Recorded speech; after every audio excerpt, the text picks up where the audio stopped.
ನಮಸ್ಕಾರಗಳು. ನನ್ನ ಹೆಸರು ಅನನ್ಯ. ನಾನು 8ನೇ ತರಗತಿಯಲ್ಲಿ ಓದುತ್ತಿದ್ದೇನೆ. ಇಂದು ನಾನು 8ನೇ ತರಗತಿಯಲ್ಲಿದ್ದ ಬಹುಮಾನ ಎಂಬ ಪದ್ಯದ ವಿವರಣೆಯನ್ನು ನೀಡುತ್ತಿದ್ದೇನೆ. ಈ ಪದ್ಯವನ್ನು ಬರೆದವರು ರಾಷ್ಟ್ರಕವಿ ಕುವೆಂಪು ಅವರು.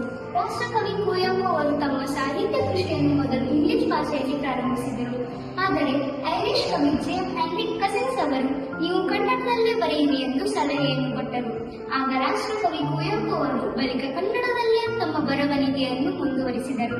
ಎಷ್ಟೋ ಜನರು ಕನ್ನಡದ ಬದಲು ಇಂಗ್ಲಿಷ್ನಲ್ಲಿ ಅಥವಾ ಬೇರ್ಯಾವುದು ವಿದೇಶಿಯ ಭಾಷೆಯಲ್ಲಿ ಬರೆದಿದ್ದರೆ ಲೋಕವಿಖ್ಯಾತರು ಲೋಕಮಾನ್ಯರು ಆಗುತ್ತಿದ್ದಾರೆಂಬ ಮಾತಿದೆ. ಹಾಗಿದ್ದವರೆಲ್ಲ ಅನ್ಯ ಭಾಷೆಯಲ್ಲಿ ಯಾಕೆ ಬರೆಯಲಿಲ್ಲ? ಯಾಕೆ ಕನ್ನಡವನ್ನೇ ಆಯ್ದುಕೊಂಡರು? ಉತ್ತರ ಸ್ಪಷ್ಟ.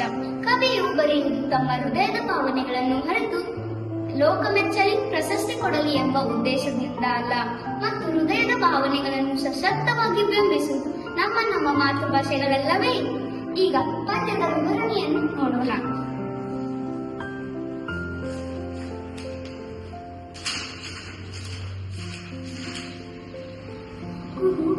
ಕೋಕಿಲವಾಣಿ ಜಗಜುಮ್ಮೆಂದದು ಅದ ಕೇಳಿ, ನೀರವ ಪರ್ವತ ಕಾನನ ಶ್ರೇಣಿ ಮರುದನಿ ಕೈದಿತು ಮುದ ತಾಳಿ, ಗಾನವ ಕೇಳಿ ಮಹಾಂಬರ ಸುಮ್ಮನೆ ಮಾತಾಡದೆ ಬಣ್ಣಿಸುತ್ತಿತ್ತು, ಕಂದರದಲ್ಲಿದೊಂದು ಸರೋವರ ತೆರೆಗಳ ಕೈಪರಿ ಕಿತ್ತು, ಮಾಧುರ್ಯ ದೀಪಿಕ ತನ್ನನ್ನೇ ಮರೆಯುತ್ತ ಕುಹು ಕುಹು ಕೂಗಿತ್ತು.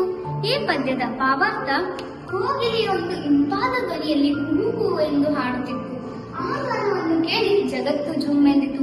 ಹರಿಯುವ ನೀರು, ಕಾನನದಲ್ಲಿ ಮೌನವಾಗಿರುವ ಪರ್ವತ ಶ್ರೇಣಿಗಳು ಕೋಗಿಲ ಗಾನವನ್ನು ಕೇಳಿ ಸಂತಸವನ್ನು ತಾಳಿದವು. ನೀಲಿ ಆಕಾಶ ಸುಮ್ಮನೆ ಮಾತಾಡದೆ ಬಣ್ಣಿಸುತ್ತಿತ್ತು. ಕಣಿವೆಯಲ್ಲಿದ್ದ ಸರೋವರ ತನ್ನ ತೆರೆಗಳ ಮೂಲಕ ಚಪ್ಪಾಳೆ ತಟ್ಟುತ್ತ ತನ್ನ ಮೆಚ್ಚುಗೆಯನ್ನು ಸೂಚಿಸುತ್ತಿತ್ತು. ಹೀಗೆ ಕೋಗಿಲೆ ತನ್ನನ್ನು ತಾನು ಮರೆಯುವಂತೆ ಕುಹು ಕುಹು ಎಂದು ಹಾಡುತ್ತಿತ್ತು. ಈಗ ಮುಂದಿನ ಪದ್ಯದ ಅರ್ಥ: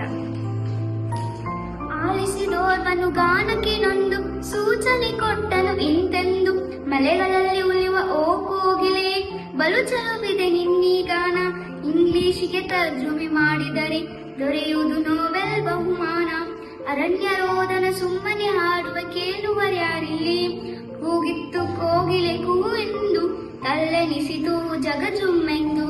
ಈ ಪದ್ಯದ ಭಾವಾರ್ಥ: ಕೋಗಿಲೆಯೊಂದು ತನ್ನನ್ನು ತಾನು ಮರೆಯುವಂತೆ ಕೂಗು ಕೂಗು ಎಂದು ಹಾಡುತ್ತಿತ್ತು.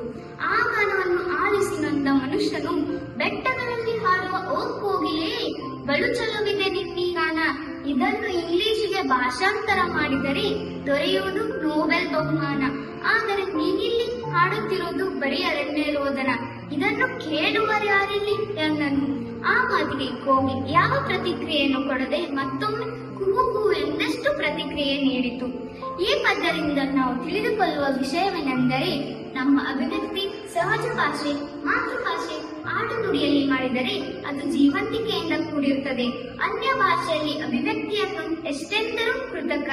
ಇದಿಷ್ಟು ಬಹುಮಾನ ಪದ್ಯದ ವಿವರಣೆಯಾಗಿತ್ತು. ಧನ್ಯವಾದಗಳು.